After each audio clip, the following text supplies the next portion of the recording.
Prototyping is super valuable, but let's be honest, it is also a headache. This is a very simple flow, but at the same time, you see how these sections and flows are connected. And you see there are different themes. This is a white label product. And as your product grows and you are doing prototyping on Figma, it's going to be like terrible when a change comes in and you have to update the design, then you have to update the prototype. And at a certain point of time, you stop doing it. You just say, okay, I'm not going to do prototyping. That's it. This was true until Figma Make came out.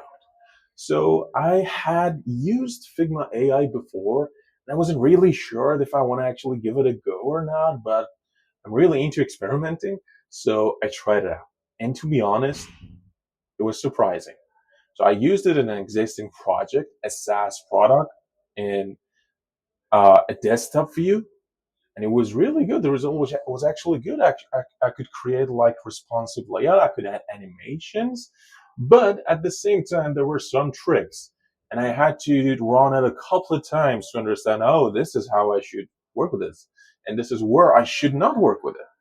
And today, I'm going to share those experiments with you through samples in one case study. Okay, so let's see how it works. So I created a project called AI Exploration here, and I'm going to go through all of these files that show my experiments with you. So it's easy. You go here, you create a make. It's going to show you a page.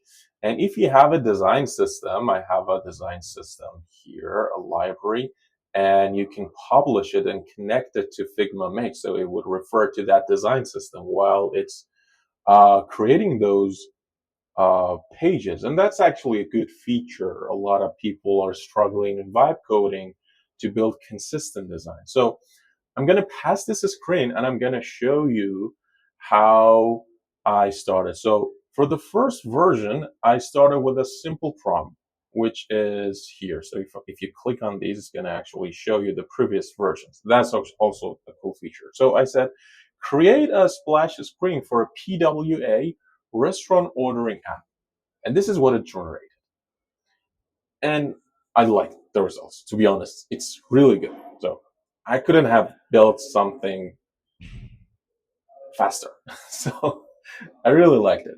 Then I tried, okay, let's add a CTA, start ordering, and add two language options, EN, DE, activate EN by default.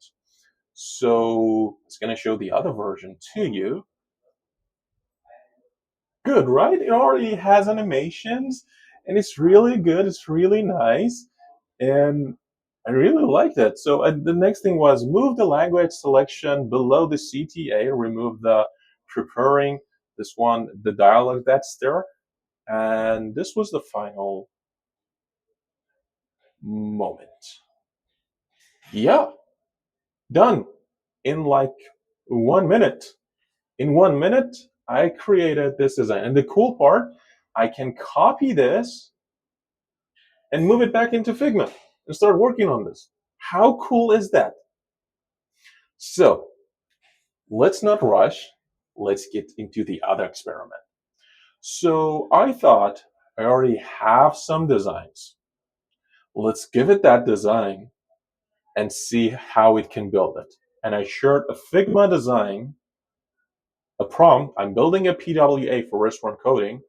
Create the splash screen based on the Figma file I've shared. Use the UI library that I've shared with you. In the previous one, I didn't even add a UI library. And this was the result. Awful, terrible. It matched my UI, by the way, but one heads up for you. If you are on Figma, let me show you this. And if you are using screens that are frames, it's not going to work. You should have auto layout. So you should turn these into auto layout. And if you have multiple layers on top of one another, it's going to be a headache for you. That's it. So if you're into, for instance, I'm adding this video, I'm adding like layer on top of that video. So some parts are blocked, some parts are relative regarding the outer layout. So it didn't work like that. So I thought, okay, let's add it into the outer layout version. And this was the result. Nothing particularly changed, to be honest. So I was like, maybe that's for this screen. So because I created like a really good output with the SaaS product. So I was like, okay, let's say I'm not giving a Figma file. Let's say that I share the PNG. So I exported a PNG of the same design and I added here. This wasn't the first version, by the way. The first version looked like this. It wasn't bad, to be honest, but it added the image on the background. So I thought, okay, let's make it simple. Replace the background with with a background image with a solid dark background. It did that, and it looked like this. So to me, for complicated layouts, it was much easier to just share the image and it would interpret it into components and build it. But I wanted to see if I could give it like a really flat UI, not multiple layers on top of it, and how it would work. Because in the SaaS product, it was actually working good. So I had this design of a AI agent, AI voice agent builder, the workflow, and this was actually like 100% matching the design.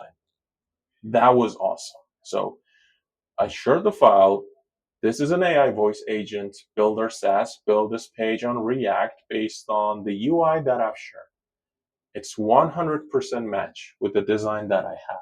So the next step would be like adding other pages, adding like a micro interaction. Like I could add zoom in, I could add zoom out, I could connect it with these pages, and these are already functional. So I can type anything here that I want. And this is super cool for presentation. So if you're using Figma Make and your UI, the design that you have in mind has multiple layers, just make sure that it's really built solid on Figma, or just share the image with it, share the PNG with it. But if your design is really simple, really minimal, flat, everything structured, it's going to be actually really good. So for instance, you saw that on the mobile app, how it performed on the SaaS product. How was the result?